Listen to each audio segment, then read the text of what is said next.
देहरादून में प्रधानमंत्री नरेंद्र मोदी ने उत्तराखंड राज्य गठन के 25 वर्ष पूरे होने पर आयोजित रजत जयंती समारोह में विभिन्न क्षेत्रों में राज्य के विकास में योगदान देने वाले लोगों से मुलाकात की और संवाद किया। इस अवसर पर उन्होंने उत्तराखंड की उपलब्धियों की सराहना करते हुए राज्य को उज्जवल भविष्य की शुभकामनाएं दी। पीएम नरेंद्र मोदी ने उत्तराखंड राज्य स्थापना की रजत जयंती समारोह में बताया कि 9 नवंबर का दिन लंबे संघर्ष का परिणाम और सभी के लिए गौरव का अवसर। उन्होंने बताया कि 25 साल पहले अटल जी की सरकार में राज्य का सपना साकार हुआ। वहीं देहरादून में प्रधानमंत्री नरेंद्र मोदी ने उत्तराखंड राज्य स्थापना की रजत जयंती समारोह में भाग लिया। राज्यपाल लेफ्टिनेंट जनरल सेवानिवृत्त गुरमीत सिंह और मुख्यमंत्री पुष्कर सिंह धामी भी समारोह में शामिल रहे। ऐसे में इस अवसर पर प्रधानमंत्री ने राज्य की यादगार उपलब्धियों को चिन्हित करते हुए एक स्मारक डाक टिकट का विमोचन किया। लखनऊ में आज से शुरू होगा 10 दिवसीय उत्तराखंड महोत्सव। सीएम योगी आदित्यनाथ करेंगे महोत्सव का उद्घाटन। कार्यक्रम में उत्तराखंड की संस्कृति, लोक कला, हस्तशिल्प और व्यंजनों का होगा प्रदर्शन। बुद्ध अंतर्राष्ट्रीय प्रेक्षागृह में आयोजित इस महोत्सव में कलाकार और शिल्पकार अपनी कला प्रदर्शित करेंगे। केंद्रीय मंत्री मनोहर लाल ने गुरु तेग बहादुर के 350वें शहीदी दिवस के अवसर पर आयोजित युवा मैराथन को हरी झंडी दिखाकर रवाना किया। कार्यक्रम में सैकड़ों युवाओं ने भाग लिया और एकता व बलिदान का संदेश दिया। माहौल जोश और देशभक्ति से भरा रहा। गोवा के सीएम प्रमोद सावंत ने गोवा एयरमैन 17.3 इंडिया प्रतियोगिता को हरी झंडी दिखाकर रवाना किया। इस अंतर्राष्ट्रीय स्तर की ट्रायथलॉन प्रतियोगिता में देश विदेश के सैकड़ों एथलीट्स ने हिस्सा लिया। गोवा के सीएम प्रमोद सावंत ने बताया कि आयरमैन 17.3 इंडिया पिछले 5 वर्षों से गोवा में सफलतापूर्वक आयोजित हो रहा है। उन्होंने आयोजकों को बधाई दी और दावा किया कि सरकार ने हर संभव सहयोग दिया है। इस वर्ष 30 से अधिक देशों के खिलाड़ियों ने इसमें हिस्सा लिया। त्रिपुरा के सीएम डॉक्टर माणिक साहा ने association of physician of India यानी टेपिकॉन की त्रिपुरा राज्य शाखा के रजत जयंती सम्मेलन में भाग लिया। इस अवसर पर उन्होंने चिकित्सकों को समाज सेवा और स्वास्थ्य क्षेत्र में नई तकनीकों को अपनाने का आह्वान किया तथा सम्मेलन को संबोधित किया। वहीं महाराष्ट्र के मुख्यमंत्री देवेंद्र फडणवीस ने केंद्रीय मंत्री नितिन गडकरी और अन्य गणमान्य व्यक्तियों के साथ नागपुर में आयोजित खासदार सांस्कृतिक महोत्सव में भाग लिया। इस महोत्सव में कला, संस्कृति और लोक परंपराओं का रंगारंग प्रदर्शन किया गया। मुख्यमंत्री ने आयोजकों को सफलतापूर्वक आयोजन के लिए बधाई दी। कांग्रेस विधायक असलम शेख ने महाराष्ट्र के उप मुख्यमंत्री अजीत पवार के बेटे का नाम एफआईआर में शामिल न किए जाने पर सवाल उठाया। उन्होंने आरोप लगाया कि सरकार विकास के धन का दुरुपयोग कर रही है और सरकारी जमीनें बड़े लोगों को दे रही है। शेख ने पारदर्शी जांच की भी मांग की। गोवा के मुख्यमंत्री प्रमोद सावंत दीपोत्सव कार्यक्रम में शामिल हुए। इस अवसर पर उन्होंने लोगों को दीपोत्सव की शुभकामनाएं दी और राज्य में सौहार्द, शांति और समृद्धि बनाए रखने का संदेश दिया। कार्यक्रम में स्थानीय कलाकारों ने सांस्कृतिक प्रस्तुतियां दी और पारंपरिक दीपों से पूरे परिसर को सजाया गया। वहीं बीजेपी नेता पीयूष मोहंती ने बताया कि बिहार की जनता लालू यादव और उनके परिवार से परेशान है और इस बार बीजेपी को बहुमत से जीत दिलाएगी। उन्होंने दावा किया कि पीएम मोदी के सिर्फ विकास, कोई बकवास नहीं मंत्र पर जनता भरोसा कर रही है। वहीं जनसुराज के संस्थापक प्रशांत किशोर ने बताया कि भाजपा बिहार से वोट तो लेती है लेकिन उद्योग गुजरात में लगाती है। उन्होंने प्रधानमंत्री मोदी पर बिहार में निवेश न करने का आरोप लगाया। किशोर ने जनता से पूछा कि क्या वे नीतीश, लालू या मोदी के बिना नया विकल्प चाहते हैं। बीजेपी नेता जयराम ठाकुर ने राहुल गांधी के वोट चोरी वाले आरोप पर किया पलटवार। बोले कि कांग्रेस नेता बार बार बेबुनियादी बयान देते हैं। उन्होंने बताया कि चौकीदार चोर जैसे नारे पहले भी उल्टे पड़े थे। ठाकुर ने दावा किया कि बिहार में एनडीए गठबंधन भारी बहुमत से सरकार बनाएगा। राष्ट्रीय राजधानी दिल्ली में घनी धुंध की परत छाई हुई है जिससे दृश्यता कम हो गई है। केंद्रीय प्रदूषण नियंत्रण बोर्ड सीपीसीबी के अनुसार दिल्ली का वायु गुणवत्ता सूचकांक 370 के पार दर्ज किया गया है जो बहुत खराब श्रेणी में आता है। प्रदूषण स्तर में सुधार की फिलहाल कोई संभावना नहीं। कर्नाटक के मंगलुरु में आयोजित मंगलुरु रनर्स क्लब की मैराथन में बड़ी संख्या में लोगों ने उत्साहपूर्वक भाग लिया। इस आयोजन का उद्देश्य फिटनेस और स्वास्थ्य के प्रति जागरूकता बढ़ाना था। प्रतिभागियों में युवाओं से लेकर बुजुर्गों तक सभी उम्र के लोग शामिल हुए। कार्यक्रम का समापन पुरस्कार वितरण के साथ हुआ। गुरु तेग बहादुर जी के 350वें शहीदी दिवस के उपलक्ष्य में आयोजित युवा मैराथन हिंदी चादर मैराथन से पहले निहंग सिखों ने पारंपरिक गतका सिख मार्शल आर्ट का शानदार प्रदर्शन किया। इस प्रदर्शन ने कार्यक्रम में देशभक्ति और सिख विरासत की भावना को और प्रबल किया। अयोध्या में राम जन्मभूमि मंदिर में भक्तों की भारी भीड़ उमड़ रही है। सुबह से ही श्रद्धालु दर्शन के लिए लंबी कतारों में खड़े हैं। मंदिर परिसर में सुरक्षा के कड़े इंतजाम किए गए हैं। भक्तों में श्री राम के दर्शन को लेकर उत्साह और आस्था का अद्भुत माहौल है। वहीं बीजेपी नेता गुरु प्रकाश पासवान ने बताया कि मंदिर राजनीति नहीं बल्कि आस्था का विषय, बिहार सनातन आस्था का केंद्र। राम मंदिर आंदोलन में पहली ईंट रखने वाले बिहार के दलित समाज के स्वर्गीय कामेश्वर चौपाल थे। माता जानकी और रामलला का मंदिर श्रद्धा का प्रतीक। आरजेडी नेता तेजस्वी यादव ने दावा किया कि बिहार में जनता बदलाव के लिए वोट दे रही है। तेजस्वी ने केंद्र सरकार पर 65% आरक्षण पर चुप रहने और चुनाव आयोग से पर्ची और सीसीटीवी की जांच करने की मांग की। वहीं बीजेपी नेता प्रवीण खंडेलवाल ने कांग्रेस पर आरोप लगाया कि पिछले 2 सत्रों में उन्होंने संसद के कामकाज को बाधित किया। उन्होंने बताया कि शीतकालीन सत्र में जनता के मुद्दों पर सार्थक चर्चा होनी चाहिए और विपक्ष को अब सत्र चलाने देना चाहिए। बिहार उप मुख्यमंत्री सम्राट चौधरी ने बताया कि जो लोग जीवन भर चोरी और लूट में शामिल रहे वही आरक्षण पर सवाल उठा रहे हैं। उन्होंने कांग्रेस और लालू यादव पर महिला आरक्षण बिल को रोकने का आरोप लगाया और भाजपा के समर्थन की बात कही। वहीं केंद्रीय मंत्री गिरिराज सिंह ने बताया कि राहुल गांधी ने बिहार में कांग्रेस उम्मीदवार वर्चुअल तरीके से चुने गए हैं। ऐसे में उन्होंने बताया कि जनता इस बार उन्हें विदा करेगी। महिलाओं ने नरेंद्र मोदी और नीतीश कुमार पर भरोसा जताया और महागठबंधन के कट्टा और जंगलराज को नकारा। बिहार के उप मुख्यमंत्री विजय कुमार सिन्हा ने राजद प्रमुख लालू प्रसाद यादव पर तीखा हमला किया। उन्होंने बताया कि लालू और तेजस्वी यादव के रहते निवेशक बिहार में नहीं आएंगे और युवाओं के लिए रोजगार के अवसर सीमित रहेंगे। राज्य को ऐसे नेताओं से मुक्त होना चाहिए।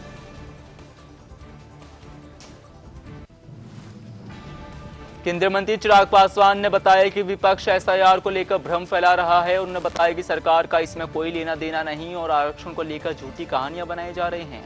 इस बार लोगों को डराने की कोशिश हो रही है। बीजेपी नेता राम कदम ने पूर्व सीएम उद्धव ठाकरे के बयान पर तीखा पलटवार किया। वो बोले कि उद्धव ठाकरे को देवेंद्र फडणवीस के बारे में बोलने का कोई नैतिक अधिकार नहीं। देवेंद्र फडणवीस मेहनती मुख्यमंत्री हैं और 20-20 घंटे काम करते हैं।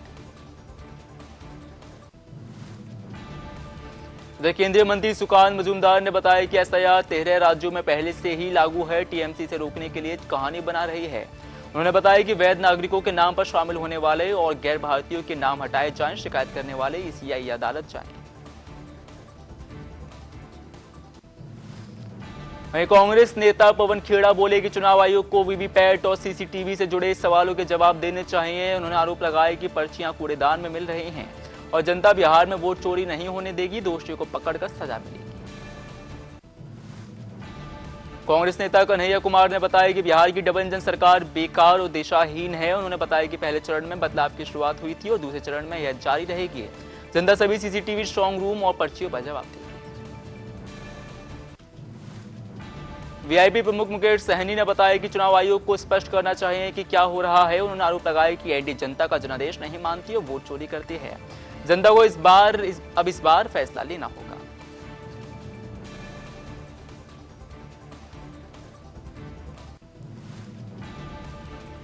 वहीं जम्मू कश्मीर विधानसभा में विपक्ष के नेता सुनील शर्मा ने बताया कि नागरोटा और बडगाम की उपचुनाव सीटों पर आज प्रचार का अंतिम दिन। उन्होंने बताया कि युवाओं और गरीबों में सत्ता विरोधी लहर और नेशनल कॉन्फ्रेंस के लिए यह सीट चुनौतीपूर्ण बन गई है।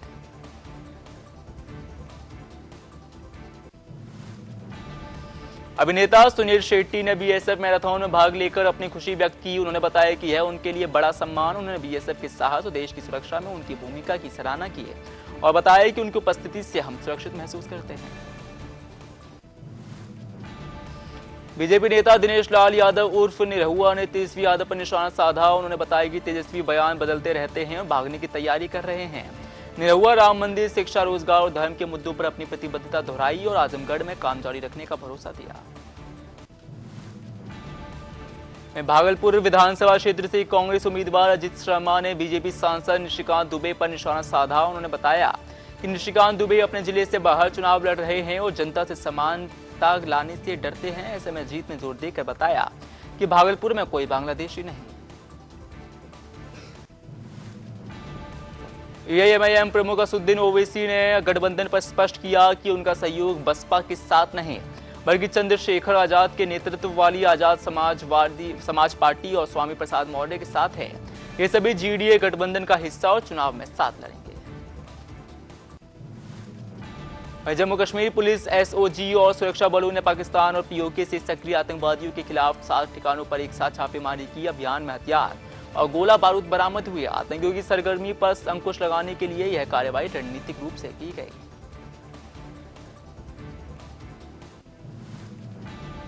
वहीं भाजपा सांसद निशिकांत दुबे ने बताया कि बिहार और संथाल परगना में बांग्लादेशी घुसपैठियों की संख्या बढ़ रही है। उन्होंने आदिवासी और मुस्लिम आबादी में बदलाव का हवाला देते हुए चिंता जताई। सांसद ने आगामी जनगणना में इस समस्या पर ध्यान देने की आवश्यकता बताई। दिल्ली चिड़ियाघर 2 महीने की बंदी के बाद 8 नवंबर से आम जनता के लिए पुनः खुल गया है। 5 से 10 वर्ष के बच्चों का टिकट 40 रुपए, वयस्कों का 80 रुपए और 5 वर्ष से कम उम्र के बच्चों के लिए प्रवेश निःशुल्क रहेगा। बागेश्वर धाम के पीठाधीश्वर पंडित धीरेन्द्र कृष्ण शास्त्री की सनातन हिंदू एकता पदयात्रा फरीदाबाद पहुंची। उन्होंने बोला कि यह यात्रा हिंदुओं को एकजुट करने, भेदभाव को और छुआछूत समाप्त करने तथा सनातनी संस्कृति और विचारों का प्रचार करने के लिए 150 किलोमीटर की दूरी तय कर रही है। राष्ट्रीय स्वयंसेवक संघ के प्रमुख मोहन भागवत ने बताया कि संघ लोगों का पार्टियों का समर्थन नहीं करता बल्कि नीतियों का समर्थन करता है। राम मंदिर निर्माण की नीति के कारण बीजेपी को समर्थन मिला। अगर कांग्रेस यही नीति अपनाती है तो उसे भी समर्थन मिलेगा। Chief of defence staff general Anil Chauhan ने बताया कि हिंद महासागर विश्व की मुख्य समुद्री मार्ग बन गया है। भारत क्षेत्र का केंद्र राजनीतिक रूप से स्थिर और सैन्य रूप से मजबूत है। यह वैश्विक शक्ति संतुलन बदलने में सक्षम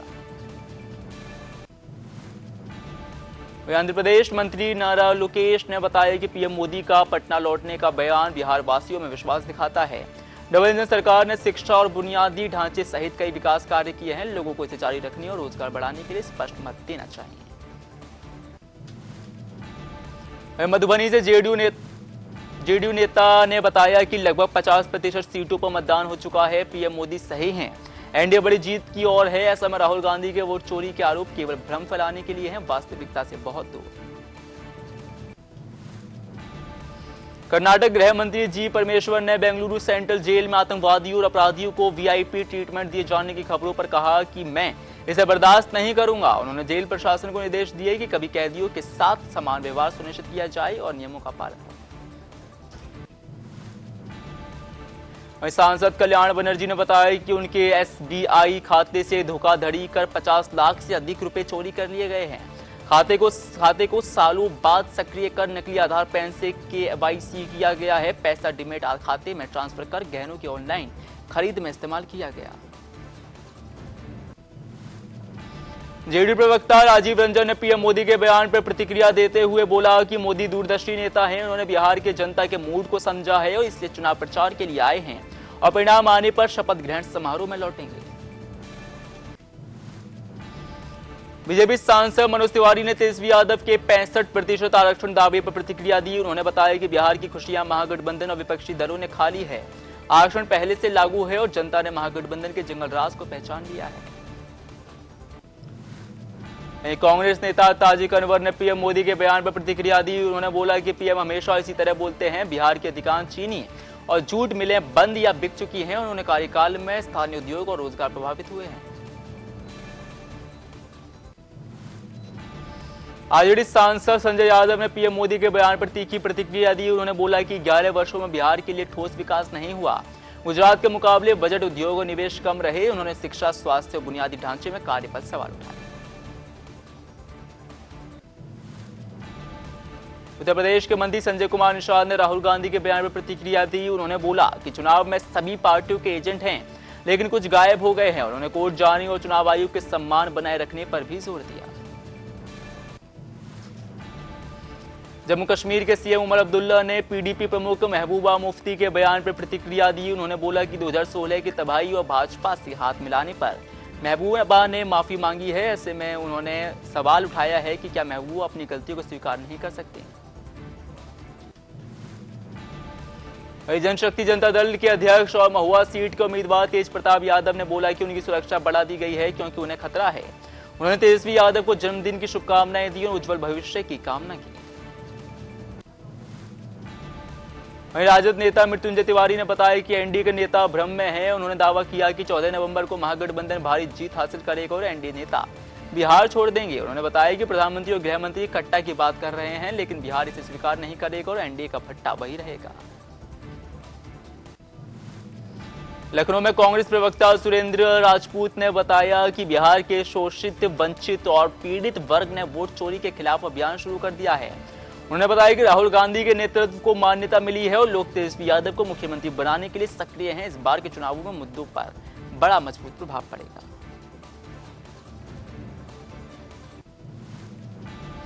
गया में केंद्रीय मंत्री जीतन राम मांझी ने राहुल गांधी के वोट चोरी आरोपों पर बोला कि यह हार स्वीकार करने वालों का बहाना। उन्होंने आरोप लगाया कि राहुल ने 11 से 12 दिन यात्राएं की, लेकिन कोई परिणाम नहीं मिला। मांझी ने स्पष्ट किया कि एसआईआर के बारे में कोई नहीं बोलता, सिर्फ वोट चोरी की बातें हो रही हैं। सीतामढ़ी में मध्य प्रदेश के सीएम मोहन यादव ने बताया कि वह बिहार चुनाव में एनडीए उम्मीदवारों के लिए प्रचार कर रहे हैं। माता सीता की जन्मस्थली जनकपुरी धाम का दौरा कर उन्होंने कांग्रेस की आलोचना की। उन्होंने बताया कि पीएम मोदी ने इसे धर्म और पर्यटन केंद्र बनाने के लिए राशि स्वीकृत की है, जिससे गरीब, किसान, महिलाएं और युवा लाभान्वित होंगे।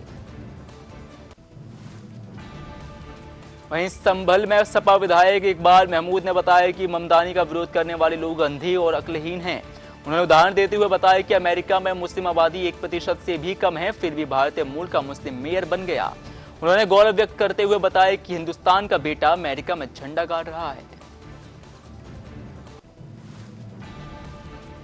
वहीं मुरादाबाद में 3 मंजिला इमारत में आग लगने से एक महिला समेत कई लोग झुलस गए। हादसे की वजह कारोबारी जाकिर के बेटे द्वारा कारों की काफिले के ऊपर आतिशबाजी बताई जा रही है। पुलिस ने अभी तक कोई भी कार नहीं पकड़ी है और कारोबारी के बेटों पर कार्रवाई करने में हिचकिचा रही है, जिससे कटकर पुलिस की नीयत पर सवाल उठ रहे हैं।